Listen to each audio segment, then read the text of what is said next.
дали красную книгу и техпаспорт. Все у меня документы есть, все у меня узаконено. И разрешение было дано. Никто мне не предупреждал, что выходите и вы нарушили границу. Красную линию я не пересекала. Все законно. И архитектура, и госрегистр, у меня все есть документы. Вот. И когда даже введение в эксплуатацию, они тоже у меня взяли документы, посмотрели и сказали, что все в законе у меня. А теперь, оказывается, я на 2 метра выступила. Это надо им сделать дорогу двухполосную.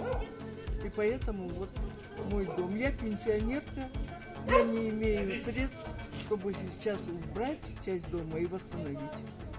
Я вообще где должна жить? На развалинах?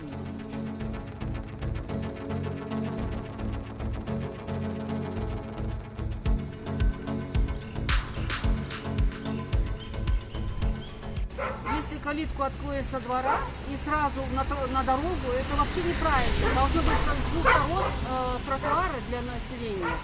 А тротуары есть тоже стандартные какие-то нормы, наверное, да, но не метр, а 1,5 метра, там это отступление от дороги. И должно быть это не на одной стороне тротуар, а с двух сторон домов. А потом уже дорога. И наша ширина нашей улицы не позволяет никак сделать двухстороннее движение. Дело даже не в смысле там забора передвинуть на полметра. Там вот у нас нам нужен забор передвинуть на полметра. Дело не в передвижении забора, а дело в том, что здесь по любым стандартам двухсторонняя дорога не проходит, что ли, или как, по нормам.